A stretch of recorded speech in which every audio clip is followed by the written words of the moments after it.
Good morning students. तो मैंने आपसे कहा था कि हम अवकलन का अध्ययन बहुत ही जल्दी करेंगे और उसे समाप्त करके हमें तेजी से सिलेबस को पढ़ना है। तो चलिए देखते हैं इनके सूत्रों को। सबसे पहले अवकलन का अध्ययन करना है तो इनके सारे सूत्र हमें पता होने चाहिए, क्योंकि सिलेबस पहले तो बड़ा था लेकिन अब एनसीईआरटी में आपका काफी शार्प हो गया है।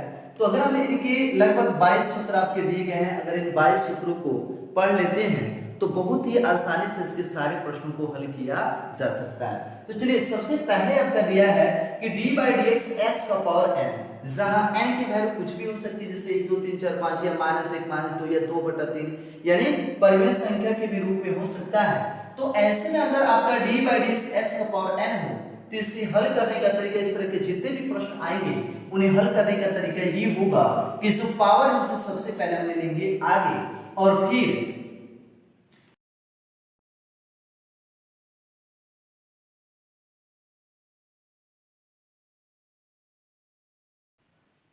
चलिए तो ये आपका हो जाएगा nx to the power n minus 1।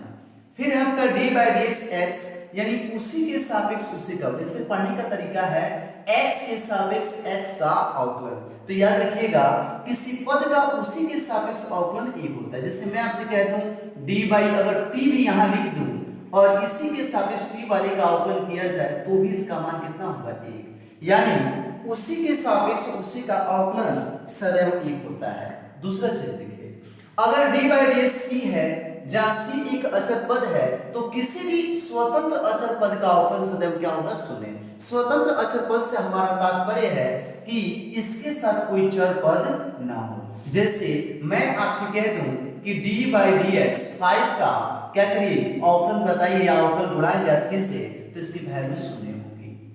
चलिए उसके बाद से d by d x a into x power n, याद रखिए यहाँ a क्या है, एक अचर पद है, तो हम सबसे पहले हल करते समय a को ले लेंगे बाहर, तो इस a को ले लिया बाहर तो बचेगा d by d x x का पावर n, और फिर इस प्रारंभिक सूत्र से हम आसानी से इसको हल कर सकते हैं।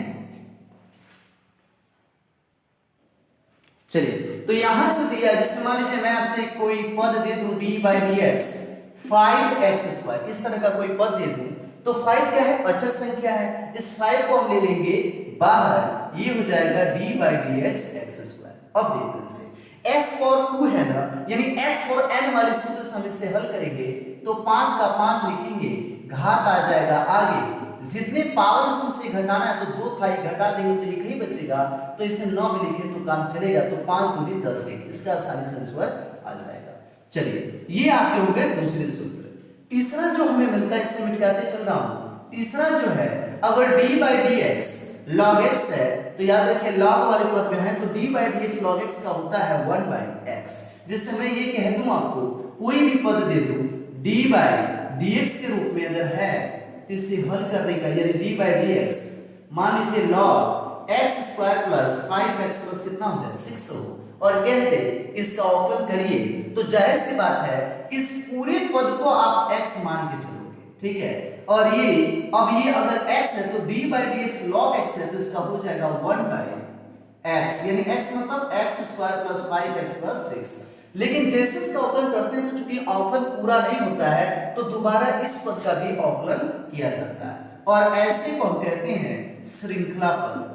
ये आपका x² प्लस 5x प्लस क्या हो जाएगा 6, और इसका अवकलन फिर दोबारा किया जाएगा। चलिए ध्यान दीजिए, अब यहाँ पे है आपका कि d by d x e power x, यदि चर घातांकीय पद हो तो याद रखिए d बाई डी एक्स अगर e पावर x है तो इसका अवकलन e पावर x ही होगा। उसके बाद से आपका आ जाता है d by d x e power x, जहां a एक अचर पद है तो इसका होगा a power x log a base c। जैसे मान लीजिए मैं आपको एक प्रश्न दे दूं कि d by d x 2 power x को क्या करिए 2 पावर x का अवकल गुणांक ज्ञात कीजिए, तो 2 का मतलब यहाँ a है और यहाँ पे क्या है 2, यहाँ x, तो आप लिखेंगे कि 2 का power x log 2 base c, ये आपका हो जाएगा अवकल गुणांक। अब आपका नेक्स्ट आ जाता है कि d बाई डी एक्स यदि प्रथम पद गुणे द्वितीय पद, यानी दो पद दे दिए, फर्स्ट है ये सेकंड है, तो फर्स्ट इंटू सेकंड आ जाए तो इसका होगा फर्स्ट इंटू सेकंड का अवकलन प्लस सेकंड इंटू फर्स्ट का अवकलन। तो हम आसानी से तैयारी कर सकते हैं कि अगर d बाई डी एक्स प्रथम इंटू सेकेंड यानी दो पद दे दिए जाए तो फर्स्ट इंटू सेकेंड का अवकलन प्लस सेकेंड इंटू क्या हो जाएगा फर्स्ट का अवकलन। जैसे देख लीजिए एक क्वेश्चन में आपको दे दूं कि d/dx x sin x को क्या करिए सॉल्व करिए, तो x एक पद हो गया और sin एक त्रिकोणमितीय पद है तो ये दो पद हो गए। कितने पद हो गए दो। तो इसको हल करने का तरीका क्या, ये फर्स्ट है ये सेकंड है, तो सूत्र होगा फर्स्ट यानी x और सेकंड का अवकलन यानी d/dx sin x, फिर प्लस है तो क्या लगाएंगे प्लस, सेकंड वाले पद क्या है sin x और d/dx प्रथम का अवकलन। इस तरीके से करके हम आसानी से इसको सॉल्व कर सकते हैं। तो याद रखिएगा d/dx फर्स्ट इंटू सेकंड बराबर होगा फर्स्ट इंटू सेकंड का अवकलन प्लस सेकंड इंटू फर्स्ट का अवकलन। चलिए नेक्स्ट देख लेते हैं। नेक्स्ट है आपका d/dx अंश बटा यानी p बटा अगर q के रूप में है तो ऐसे प्रश्न को हल करने का तरीका है कि पहले हर इंटू अंश का अवकलन माइनस अंश इंटू हर का अवकलन बटा हर का स्क्वायर। ठीक है, जैसे मान लीजिए मैं आपको यहाँ पे क्वेश्चन दे दूं कि d/dx log x by x, एक ऐसा क्वेश्चन दे दूं d/dx log x by x, तो ये आपका है अंश,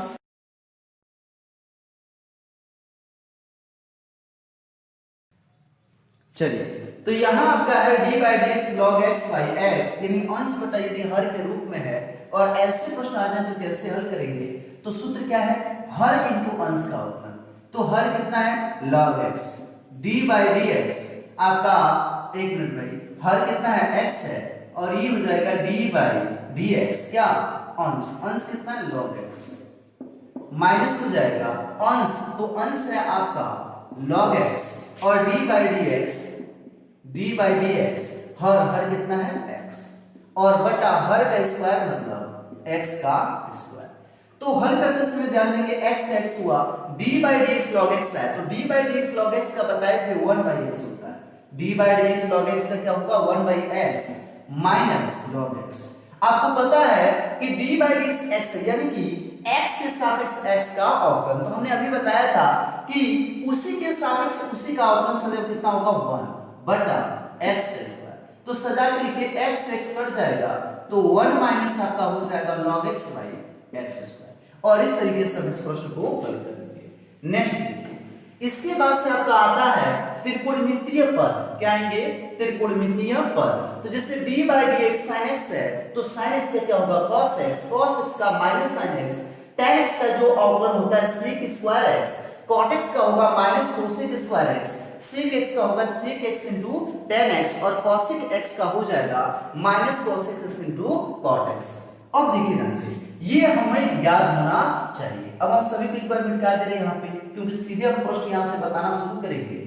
अब देखिए ध्यान से अगर d/dx log x this e है, पहले क्या होता था कि d/dx log x this e होता था, तो जब d/dx log x this e होता है तब तो 1/x होता है, लेकिन अगर d/dx log x this e है जहां e के स्थान पे कोई भी पद हो सकता है जैसे 2 3 4 5 कुछ भी, तो ऐसे में आपका होगा 1/x log e this e।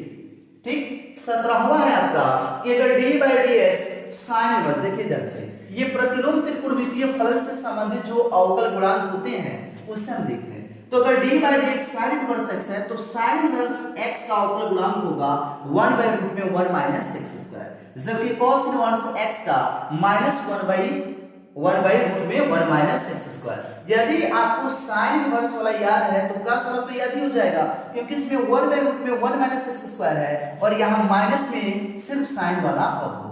उसी तरीके से d/dx tan इनवर्स x बराबर होता है 1/1 प्लस x स्क्वायर, तो cot का जो होगा वो माइनस में होगा 1/1 प्लस x स्क्वायर।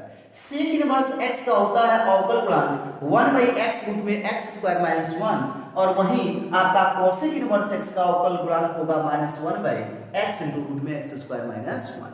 अगर हमें ये सारे सूत्र तैयार हो तो हम बहुत ही आसानी से इन सभी प्रश्नों को हल कर सकते हैं। तो ध्यान रखिएगा जो मूल सूत्र है वही आवश्यक है। अगर हम इन सूत्रों को अच्छे से तैयार कर लेते हैं तो अवकल गुणांक बहुत ही कम समय में समाप्त किया जा सकता है। चलिए, तो जब हम सत्ता और अवकलनीयता पढ़ते हैं तो एनसीईआरटी के सिलेबस में आपका जो 5.2 है यानी जो सिलेबस में आपका अभ्यास 5.2 है, वहां से हम अवकलनीयता के क्वेश्चन करते हैं। हम सततता का अध्ययन अगले वीडियो में करेंगे। तो जितने भी अवकलनीयता से संबंधित प्रश्न हैं, यानी जिसमें आपको अवकलन ज्ञात करना है, तो ऐसे में सारे प्रश्नों का हल हम देखेंगे। तो उसमें आपके 8 प्रश्न। पहला प्रश्न है कि साइन x² + 5, यानी इन सभी पदों का जो पद आपके बोर्ड पर दर्शाए गए हैं, इन सभी का आपको अवकल गुणक यानी अवकलन ज्ञात करना है। और कैसे ज्ञात करेंगे उसे हम देखेंगे एक एक प्रश्न से। सबसे पहले एक चीज जान लीजिए, पहले जो प्रश्न हमारा दिया है इन सभी का अवकल, तो देखिए आपका दिया है कि साइन x² + 5 का अवकल गुणक ज्ञात कीजिए। तो आप यहां देखो साइन x² + 5 दिया हुआ है और इसका x के सापेक्ष अवकल गुणक ज्ञात करना है। तो किसके सापेक्ष ज्ञात करना है? x से। तो क्या लिखेंगे? d/dx। इसे पढ़ा क्या जाता है? x के सापेक्ष साइन x² + 5 का अवकल गुणक या अवकलन आपको ज्ञात करना है। चलिए ऐसे प्रश्न आ जाए तो सॉल्व करते समय सबसे पहले हमें सूत्र याद होना चाहिए। जैसे आपको पता है कि यहाँ पे sin x, अब देखिए ये मूल पद में नहीं है, मूल पद में है। मैंने जब आपको सूत्र बताया था तो बताए थे कि d/dx sin x बराबर होता है cos x। सूत्र वाला को देख लीजिए थोड़ा सा, d/dx sin x बराबर क्या था? cos x। लेकिन x में था बाबू, तो यहाँ तो x है नहीं, यहाँ x² + 5 है, मूल पद में नहीं है। हम इसका अवकलन तब तक करते हैं इन सारे पदों का जब तक 1 ना आ जाए, यानी 1 ना आ जाए। जैसे d/dx का sin x हुआ, तो sin x का जब हम करते हैं, याद रखिए d/dx sin x का, तो हमारा आ जाता है cos x। फिर x का भी अवकलन होता है d/dx x, लेकिन यह उसी के सापेक्ष उसका अवकलन 1 हो जाएगा, इसलिए सूत्र को हम यहीं रोक देते हैं। और अगर ये नहीं रुकता है, आगे चलता जाए, तो एक श्रृंखला बन जाती है। क्या बन जाती है? एक श्रृंखला। तो इसे हम कहते हैं श्रृंखलन। और ये श्रृंखलन विधि से हम इसको हल करेंगे। सबसे पहले साइन और इस पूरे को x मान करके हल करेंगे, फिर x² 5 को भी क्या करेंगे? हल करेंगे। तो देखिए ध्यान से, सबसे पहले आपके दिमाग में चलना चाहिए कि d/dx sin x है, तो इसका cos x होता है। तो cos x मतलब x² + 5। अब देखिए हमने x में कर लिया, ये देखिए ध्यान से, पूरे को x माना, हमने x में कर लिया, लेकिन x का भी अवकलन होगा, तो ये हो जाएगा d/dx x² + 5। अब देखिए cos x² + 5 कैसे करेंगे? अगर ये योग के रूप में है, अंतर के रूप में, यानी किसी संक्रिया में है, तो ध्यान रखिएगा ये जितने पद में उससे उतने ही पदों में तोड़ दिया जाता है। तो हम इसे तोड़ेंगे कैसे? पहला हो जाएगा d/dx क्या? x² + d/dx 5। ठीक, अब इसको हल करेंगे। cos x² + 5 और इसको समझिए d/dx x for 2 है, यानी x for n वाला है। क्या समझाए थे? घात को ले लेंगे, आगे जितना पावर है उसमें से 1 घटेगा। तो 2 था, 1 घटा लिया, तो कितना बचा? 1 ही ना, प्लस है तो प्लस d/dx 5 है। आपको पता है किसी भी स्वतंत्र अचर पद का अवकलन क्या हो जाएगा? 0। तो ये कितना हो गया? 0। तो 2x को ले लीजिए आगे, तो 2x cos x² + 5 ही किसका? d/dx sin x² + 5 का अवकल गुणांक होगा। तो ध्यान रखिएगा, इस तरीके से हम आसानी से हल कर सकते हैं। ये पहला प्रश्न था। चलिए अब नेक्स्ट को देखते हैं। नेक्स्ट क्या है? दूसरा नंबर में सेम क्वेश्चन है कि cos sin x। अब देखो ध्यान से, सेम क्वेश्चन है, लेकिन है क्या कि हमको थोड़ा सा कंफ्यूज करेगा। किसके सापेक्ष अवकलन करना है? x के सापेक्ष। तो लिखेंगे क्या? d/dx cos sin x। अब समझिए cos, इसको पूरे को x मानो, यानी इसे मानो कि cos x है, तो cos x का अवकलन क्या बताए थे? तो d/dx cos x बराबर हमने आपको बताया था -sin x। क्या बताए थे? -sin x। तो यहां देखिए -sin और x के स्थान पे क्या है? तो sin x है। और किसके साथ भाई? जब हमने cos x का अवकलन कर लिया, तो x का भी तो अवकलन करेंगे, यानी sin x का भी अवकलन करेंगे। ठीक, तो ये हो जाएगा -sin x और d/dx sin x है, तो आपको पता है cos x हो जाएगा। तो सजा के जब इसको लिखेंगे या ऐसे छोड़ सकते हैं, ये आंसर होगा। यानी cos sin x का जो अवकलन होगा वह होगा -sin x cos x। चलिए नेक्स्ट देखते हैं। आपका क्या है नेक्स्ट प्रश्न क्या है साइन ax प्लस बी क्या है आपका साइन ax प्लस बी आपके दिमाग में क्या चलना चाहिए भाई कि ये मूल पद में नहीं है यानी अगर ये मूल पद में होता तो सिर्फ sin x होता लेकिन ये मूल पद में नहीं है इसमें ax प्लस क्या हो गया है b भी हो गया है किस विधि से बनाएंगे श्रृंखला से किससे बनाना है हमको श्रृंखला से पहले हम sin इतने का अवकलन करेंगे फिर इसका भी अवकलन करेंगे तो चलिए ध्यान दीजिए किसके सापेक्ष करना है x के सापेक्ष क्या लिख लेंगे x के सापेक्ष अवकलन करने पर तो ये हो जाएगा d by dx sin ax plus b अब देखो इस पूरे को x मान के कर रहे हो तो sin x ना है जी तो d by dx sin x का हो जाएगा cos x मतलब ax plus b अब अगर हमने मूल पद में नहीं है तो इनका फिर से अवकलन करेंगे तो हमने sin x का तो कर लिया तो x का भी करेंगे तो ये हो जाएगा d by dx ax plus इनका अवकलन करेंगे तो ये हो जाएगा आपका cos ax plus b अब इसको कितने भागों में तोड़ सकते हैं आप सब दो है ना भाई द्विपदीय व्यंजक ऐसे दो पदों में तोड़ लेंगे पहला आपका हो जाएगा d by dx ax और दूसरा हो जाएगा d by dx b जहां b एक अचर पद है ध्यान रखिएगा कैलकुलस में अगर x y और z को छोड़ दिया जाए तो लगभग सभी अवयव या सभी पद जो आपके पहले चर लिए जाते थे वो अचर हो जाते हैं तो ध्यान रखिएगा ये आपका हो जाएगा cos ax plus b बोलिए यहां पे ये अचर है लेकिन ये चर पद के साथ है तो मैंने क्या कहा था यदि किसी चर पद के साथ अचर पद हो तो उस अचर पद को निकाल लेंगे बाहर और ये हो जाएगा d by dx x फिर plus d by dx b क्या है अचर पद है लेकिन हम देख रहे हैं किसी चर के साथ नहीं है तो ये स्वतंत्र है और हमने पहले ही बता दिया है किसी भी स्वतंत्र अचर पद का अवकलन कितना हो जाएगा शून्य तो ये हो जाएगा देख लीजिए cos ax plus b ठीक a का ये लिखेंगे d by dx x पता है ना उसी के सापेक्ष उसी का अवकलन कितना होगा 1 तो ये a को ले लो बाहर ये हो जाएगा a cos ax plus ठीक ये आपका आंसर होगा नेक्स्ट देखिए ध्यान से अगर कोई दिक्कत आपको आ रही हो तो आप कमेंट बॉक्स में अपना लिख के प्रतिक्रिया दे सकते हैं कि हाँ आपको कहां पे समझ में नहीं आया 4 नंबर देखते हैं तो 4 नंबर है sec tan inverse tan root में x अब देखिए ध्यान से ऐसे पद भी क्या करेंगे इसमें भी हम देख रहे हैं कि जो sec है वो x के रूप में न होकर इस रूप में है तो सबसे पहले आपके दिमाग में इतना चलना चाहिए कि अगर यहाँ sec मूल पद में नहीं है तो हम क्या करेंगे पहले sec इसको x मान के हल करेंगे फिर tan रूट x मान के हल करेंगे ये भी मूल पद में नहीं है तो दोबारा रूट x को भी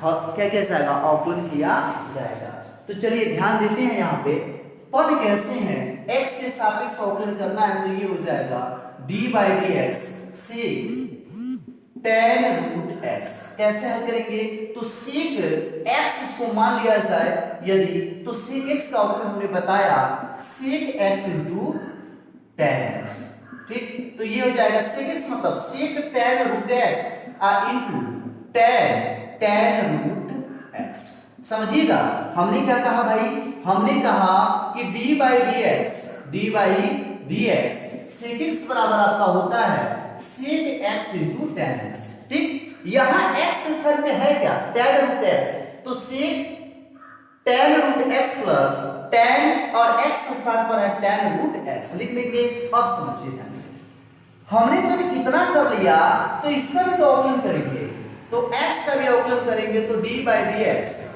tan रूट x अब भी आपका दिमाग काम कर रहा होगा कि सर जी ये भी तो मूल पद में नहीं है तो आप क्या करेंगे कि tan रूट x इसको x ही मान के हल करिएगा फिर रूट x का भी अवकलन किया जाएगा तो चलिए ये थोड़ा सा लंबी श्रृंखला ऐसे समझिए sec tan root x tan root x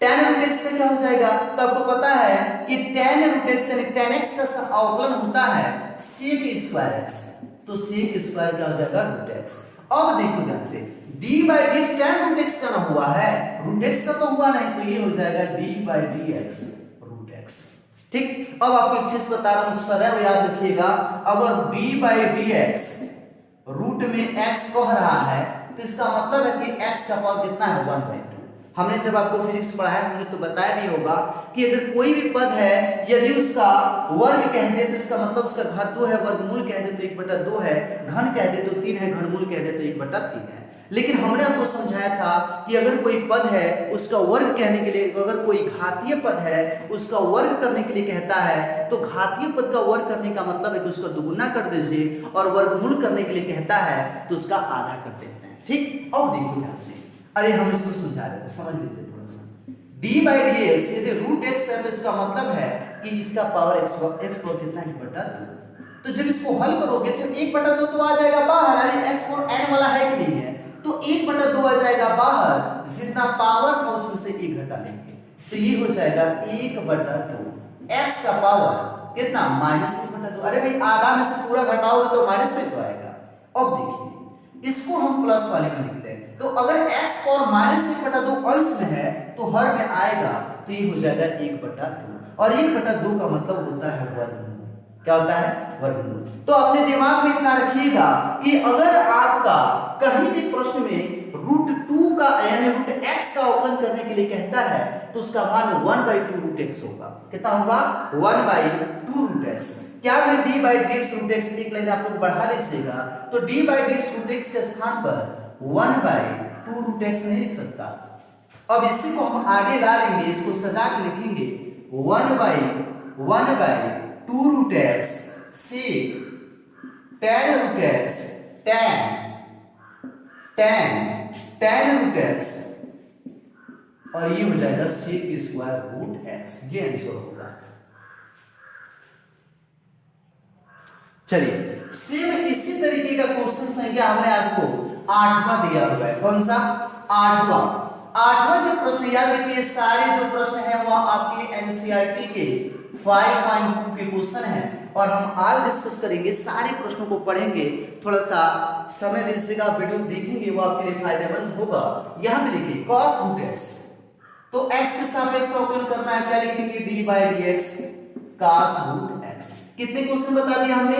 ये आपके 3 क्वेश्चन हमने बता दिए हैं, हमको 4 भी बता दिए हैं, 4 भी बता दिए हैं। अब आपके क्या है 5वीं 6वीं 7वीं 8वीं क्वेश्चन को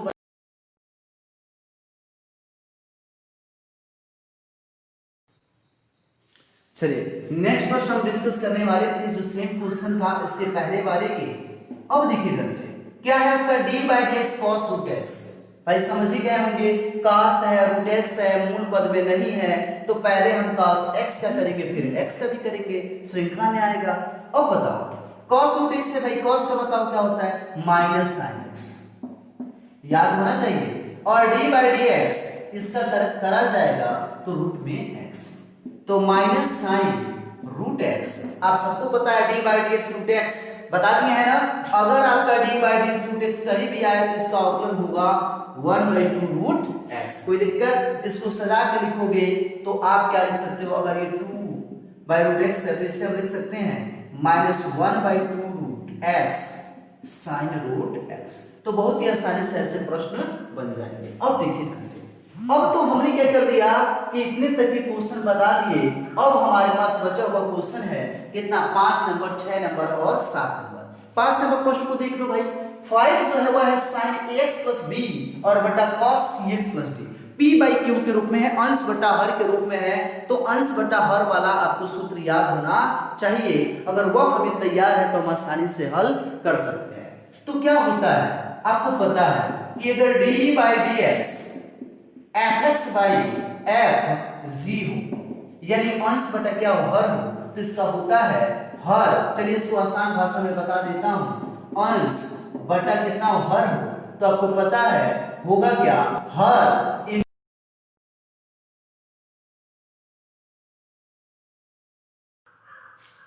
चलिए तो सूत्र क्या है? अंश बटा हर बराबर होता है हर इंटू अंश का अवकलन माइनस अंश इंटू हर का अवकलन बटा हर का स्क्वायर। चलिए तो उसी रूप में है ये, कैसे हम करेंगे?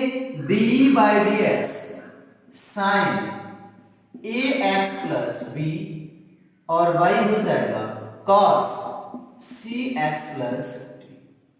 हल करने का तरीका क्या है? हर को पहले लिखेंगे तो cos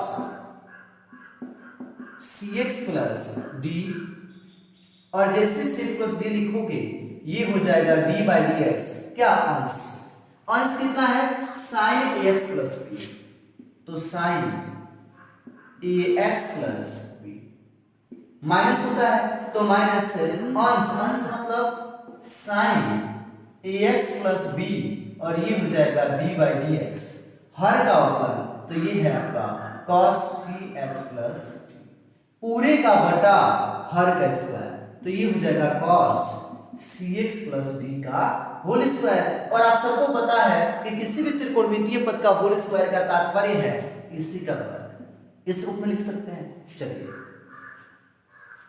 अब हम इसको हल कर लें, cos c x plus d d by d x. अब समझो d by d x sine x plus B का करना है, तो हम समझ रहे हैं कि ये मूल पद बने तो पहले साइन कितने का करेंगे फिर एक्स प्लस बी का करेंगे, तो बोलिए तो साइन ए x plus B, sine x plus B का अवकलन क्या हो जाएगा, चलिए इनटू का चिन्ह लगा लो, cos ए एक्स प्लस होगा ना, फिर हम एक्स प्लस कितने का करेंगे बी का, तो d by d x a x plus b minus, यहां पे आपका हो जाएगा, यहां पे आपका हो जाएगा माइनस साइन ए एक्स प्लस बी और d by d x cos c x plus d का है तो आपको पता है माइनस होगा साइन सी एक्स प्लस, ठीक समझ लीजिएगा हमने क्या किया कि cos cx plus d लिखा, cos cx plus d लिखा, फिर d by dx sin ax plus b का अवकलन करेंगे तो sin किसमें चेंज होता है cos में और ax plus b, फिर हम ax plus b का भी अवकलन करेंगे minus sin ax plus b है तो sin ax plus b और d by dx cos cx plus d का करना है तो आपको बता चुके हैं d by dx cos x का होता है माइनस sin x, तो भाई जितना x के स्थान पे उसे पुट कर देंगे, लेकिन साथ ही साथ आपको cx plus d का भी अवकलन करना है तो d by dx cx plus d, याद रखिए इसको मत भूलिएगा ये श्रृंखलन है और बटा हो जाएगा कुल का ये हर का स्क्वायर, तो cos square cx plus d। चलिए अब मैं लेके चलता हूं नेक्स्ट स्टेप पे इसके, हमें क्या करना है कि अब इसको थोड़ा सा आगे बढ़ा देना है, आसानी से आंसर आ जाएगा, आपका हो जाएगा cos cx plus d, थोड़ा सा बड़ा हो सकता है cos ax plus b, ठीक ना, d by dx ax plus b। अब अंदाज से बताओ, देखो दो भागों में तोड़ लेंगे हम इसको, कितने भागों में, दो, एक होगा d by dx ax और होगा d by dx b, तो b का तो अवकलन हो जाएगा 0 क्योंकि स्वतंत्र अचर पद है, समझ में आ रहा होगा, जिससे d by dx ax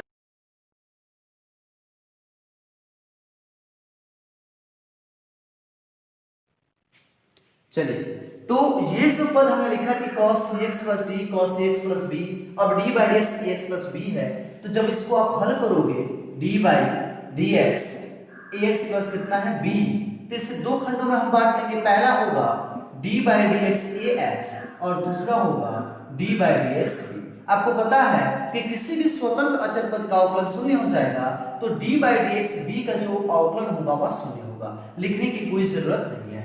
इसमें a आपका किसी अचर पद के साथ है तो a को हम ले लेंगे बाहर और ये हो जाएगा d by dx x, उसी के सापेक्ष उसी का अवकलन 1 होगा, फलतः इसका मान कितना आएगा 1 a आएगा। इसका मतलब है कि d by dx x plus b का अवकलन कितना होगा 1, डायरेक्ट में लिख रहा हूं भाई, ये हो गया। अब समझिएगा जब हमने इस पद को अवकलन कर लिया है तो यहां हम लिखेंगे minus sin ax plus b, और देखिए यहाँ पे माइनस है तो माइनस माइनस हम कर ले रहे हैं प्लस, साइन आपका हो जाएगा x प्लस d और d by d x cx plus b है भाई, देखिएगा ध्यान से cx plus d d by d x cx plus d, देखो कितना आसान है, क्या करोगे cx का अवकलन करोगे तो c आएगा और d का अवकलन कर दोगे 0 तो इसका अवकलन हो जाएगा c, कहाँ लिखना था यहाँ c, और बटा हो जाएगा इसका हर का होल स्क्वायर, तो ये हो जाएगा cos square cx plus d। अब हम क्या करें इसको सजा लें, सजाना क्या है जैसे है वैसे लिखेंगे, इस a को बस यहां उठा कर रख दीजिएगा और c को यहां उठा कर रख दीजिएगा, आपका आंसर हो जाएगा। चलिए अब हमारे पास है नेक्स्ट प्रश्न, ठीक ना। नेक्स्ट क्या है, छठा। 8वें तक तो हम बता दिए हैं, लेकिन इसके पहले के जो प्रश्न है उसे हम देख लेते हैं। छठा प्रश्न और फिर 7वां, और ये चैप्टर आपका समाप्त हो जाएगा। छठा जो प्रश्न है वह क्या है, हमें क्या करना है कि x के सापेक्ष cos x cube sin x power 5 का अवकलन करना है। अब देखिए ध्यान से, कहने का मतलब है अगर इस कोष्टक को हम हटा दें तो यहां दो पद हैं। कितने पद हैं, दो पद, ठीक। अब इन दो पदों का हमें अवकलन करना है। अगर इस पद का हम अवकलन करेंगे तो ये किस प्रकार से हल होगा उसे हम देखेंगे। चलिए, तो इस तरह से इस प्रश्न को होना चाहिए, ऐसा नहीं होना चाहिए। ये आपका कोष्टक नहीं रहेगा, बल्कि कोष्टक को यहां होना चाहिए। चलिए, तो cos x power 3 sin square x power 5, यहां पे हमें कितने पद प्राप्त होंगे, एक cos के रूप में और एक sin के रूप में। दो त्रिकोणमितीय पद है, इसका कहने का मतलब है कि दो पद है। और आपको पता है, मैंने पहले ही बता दिया है कि d/dx फर्स्ट इंटू सेकेंड बराबर होगा फर्स्ट इंटू सेकेंड का अवकलन प्लस सेकेंड इंटू फर्स्ट का अवकलन। ये आपको पढ़ाया गया था। तो d/dx फर्स्ट इंटू सेकेंड बराबर होता है फर्स्ट इंटू सेकेंड का अवकलन प्लस सेकेंड इंटू फर्स्ट का अवकलन। और इसी विधि का प्रयोग करते हुए हम आसानी से इस प्रश्न को हल कर पाएंगे। चलिए देखते हैं कि कैसे बनता है। कैसे हल करेंगे, फर्स्ट मतलब cos x का पावर 3 d/dx क्या हो जाएगा, सेकेंड sin x पर प्लस करता है ना d/dx। सूत्र देख लीजिए भाई, नहीं तो आपको ना समझ में आए। d/dx फर्स्ट इंटू सेकेंड बराबर होगा फर्स्ट इंटू सेकेंड का अवकलन प्लस सेकेंड इंटू फर्स्ट का अवकलन। तो क्या करेंगे, हम फर्स्ट लिख लिए हैं, d/dx सेकेंड लिख लिए, प्लस सेकेंड लिखेंगे तो sin x to the power 5, ठीक। उसके बाद से अगर आपका दिया हुआ है फर्स्ट का अवकलन तो d/dx cos x का पावर 3।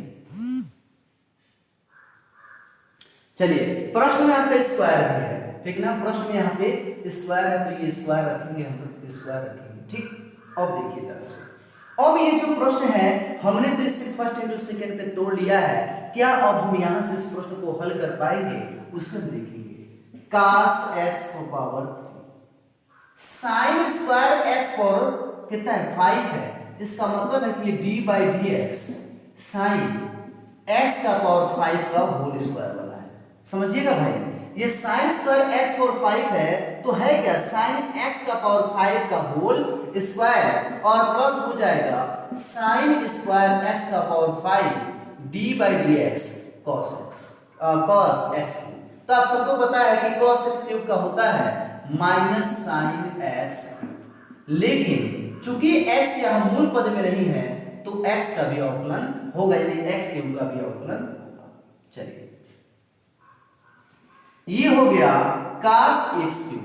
आपको बताया था कि d/dx यदि किसी पद का पावर है, यानी x और n वाले रूप में है, तो सबसे पहले ले लेंगे घात को आगे, जितना है उसमें से घटाएंगे तो 2 में से घटा तो यही ना बचेगा, ये बचेगा sin x का पावर 5। ये तो x पावर के रूप में था, अब हम d/dx किसका करेंगे, sin x का पावर 5 से। आपको पता है इसी को श्रृंखला नियम भी कहते हैं। अब ये हो जाएगा sin x पावर 5 का भी अवकलन प्लस माइनस में क्या लिख सकते हैं, माइनस sin स्क्वायर x का पावर 5, और ये हो जाएगा sin x का पावर 3। और d/dx x का पावर 3 है तो आपको पता है कि 3 आ जाएगा बाहर, जितना है उसमें से घटेगा तो 3 है, घटा तो कितना बचा, 3x²।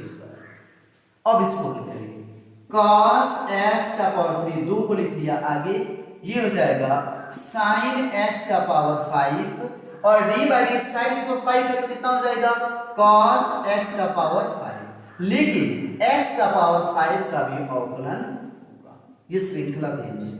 ये हो जाएगा आपका sin स्क्वायर x का पावर 5 और इंटू sin x क्यूब, और ये 3x² है तो इसको आप आगे भी लिख सकते हो, चलो सजा के लिख दे रहा हूं, 3x² sin स्क्वायर x का पावर 5 और sin x का पावर।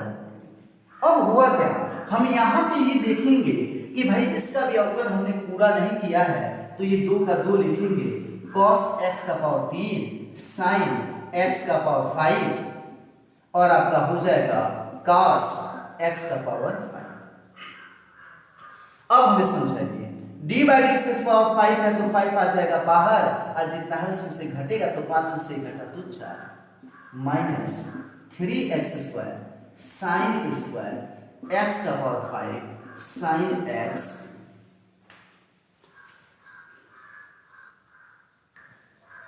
अब आप ये होगा तो इसको सजा लीजिएगा, सजाएंगे तो क्या होगा, 2 बचे 10, x का पावर कितना 4। अब देखिए cos x क्यूब है sin x पावर 5 पर cos x पावर 5 है, इसको सजा देता हूं, cos x power 3 cos x power 5 और ये हो जाएगा sin x पावर 5 माइनस 3 है तो 3 x square sin square x का पावर 5 और sin x का पावर, यही आपका क्या होगा, अवकलन होगा। अब देखिए ध्यान से, ये तो हमने पढ़ लिया। अब हमारे पास क्या होता है कि नेक्स्ट क्वेश्चन बचा हुआ है 7वां, और इसके बाद से ये चैप्टर आज क्या हो जाएगा, समाप्त हो जाएगा। तो चलिए लास्ट क्वेश्चन है, अच्छे से पढ़ेंगे। 7वां दिया है 2 रूट cot x स्क्वायर, जितना ज्यादा डिस्कस करोगे उतना ज्यादा आएगा, d by d x 2 root cot x square.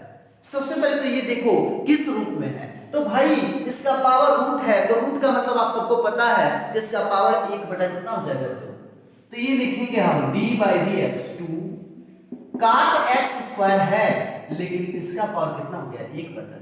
किस रूप में है भाई मेरे, ये x और n वाला है, तो 2 को कर लेंगे बाहर, d by d x cot x square का पावर 1 बटा 2। तो सबसे पहले तो इसको x और n वाले में तोड़ना है, तो 2 cot x स्क्वायर जितना पावर है उसमें से 1 घटाएंगे, यानी करता है, तो जितना पावर है, पहले तो पावर आगे लाओ भाई, पावर हमने आगे नहीं लाया, 1 बटा 2 आगे, और जितना पावर उसमें से 1 घटा देंगे, तो ये हुआ। लेकिन क्या अवकलन यहीं पे समाप्त होगा, नहीं, आपने तो इस क्रिया को किया तो cot x स्क्वायर का भी अवकलन होगा। अब चलिए 2 से क्या कटा, 2, और ये हो जाएगा 1 बटा 2 में से आप 1 घटाओगे, नहीं आधा से पूरा घटाओगे तो माइनस आधा आएगा, ये हो जाएगा cot x स्क्वायर का power minus 1 by. cot x square में क्या होता है, माइनस कोसेक स्क्वायर x, तो ये हो जाएगा माइनस कोसेक स्क्वायर x मतलब x स्क्वायर, लेकिन यहां पर भी x मूल पद में नहीं है, इसलिए इसका भी अवकलन किया जाएगा, तो 1 बाई ये हो जाएगा cot x स्क्वायर का पावर 1 बटा माइनस। अब माइनस कहने का मतलब भाई ये सब तो गुणे में ही है, तो माइनस को हम आगे ले रहे हैं, और ये हो जाएगा cosec स्क्वायर x स्क्वायर, और d by d x square है, तो आप सबको पता है कि इसका अवकलन हो जाएगा 2x। x स्क्वायर का अवकलन क्या होता है, 2x होता है। अब देखिए इसको सजाएंगे, minus 2x cosec square x square बटा, इसको रूट वाले पद में लिखने अगर, ये माइनस 1 बटा cot x स्क्वायर का पावर 1 बटा 2 है, cosec स्क्वायर x स्क्वायर क्या था, 2x था, तो हमने आपसे ये कह दिया कि आप 2x को ले लो आगे, तो minus 2x cosec square x square by root में क्या हो जाएगा, cot x स्क्वायर। अब देखिए ढंग से, या तो हम यहीं पे इसको छोड़ दें या आगे भी बढ़ाया जा सकता है।